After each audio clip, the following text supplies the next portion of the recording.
Welcome to my YouTube channel, and today we will focus on spinal cord injury. Let's dive in. The spinal cord is the primary pathway for communication between the brain and the rest of the body. An injury occurs when a traumatic or non-traumatic event disrupts these neural pathway.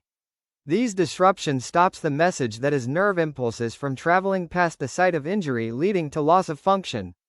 Classification of injury. Clinical classification is essential for determining the prognosis and the level of care required. PSI is categorized in two primary ways: by severity. Complete PSI, all sensory and motor functions are lost below the level of the injury. There is no sacral sparing, the ability to feel or move anything at the lowest point of the spine. Incomplete PSI, the spinal cord is only partially damaged or compressed. The patient retains some degree of sensation or motor control below the injury site. By location, level of injury, the level refers to the specific vertebra near the damage. Generally, the higher the injury, the more severe the impairment. Cervical, C1-C8, results in tetraplegia, formerly quadriplegia, affecting the arms, trunk, legs, and pelvic organs. C4 and above injuries often require mechanical ventilation. Thoracic, T1-T12, results in paraplegia, affecting the trunk and legs but leaving arm function intact. Lumbar and sacral, L1-S5, results in paraplegia, specifically affecting the lower extremities and bladder function. 3. Causes and risk factors. Spinal cord injuries are divided into two distinct etiologies: traumatic causes. These are sudden, physical impacts that crush, compress, or sever the cord. Motor vehicle accidents, MVA, the leading cause of PSI globally.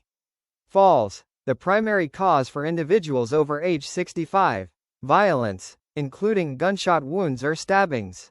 Sports injuries, high-impact sports or diving into shallow water. Non-traumatic causes. These result from internal disease processes, arthritis and disc degeneration. Chronic narrowing of the spinal canal. Cancer, tumors pressing against the spinal cord. Inflammation, infection.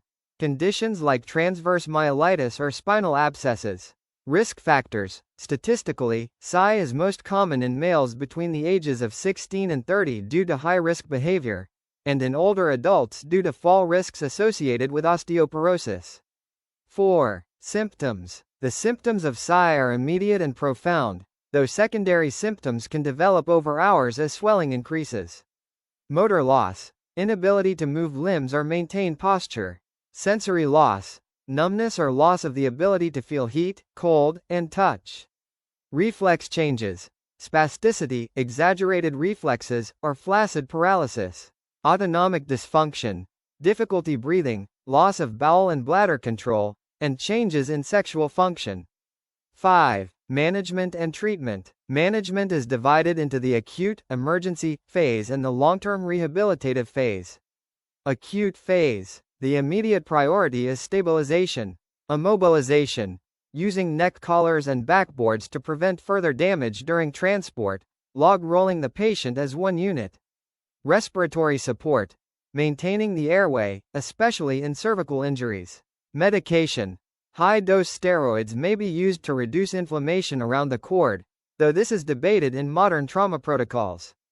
Surgical procedures. Laminectomy. Removing a portion of the vertebra, the lamina, to relieve pressure on the cord. Spinal fusion. Using hardware, rods, screws, and bone grafts to stabilize the spine.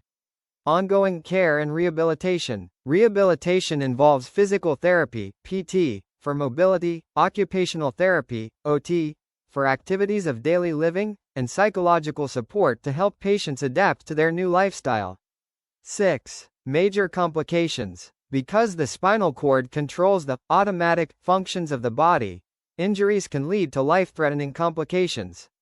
Autonomic dysreflexia, AD. This is a medical emergency occurring in injuries above T6. A painful stimulus below the injury, like a full bladder or tight clothing, triggers a massive sympathetic nervous system response. Symptoms: extreme hypertension, high blood pressure, pounding headache, and profuse sweating. Treatment: sit the patient upright, high Fowler's position, identify, remove the stimulus, and notify a physician immediately. Neurogenic shock, also occurring in injuries above T6, this involves the loss of communication between the brain and the heart, blood vessels. Signs: bradycardia, slow heart rate, and hypotension, low blood pressure.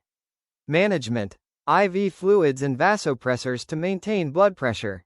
Secondary complications: pressure sores, skin breakdown from lack of movement, deep vein thrombosis, DVT, blood clots due to immobility.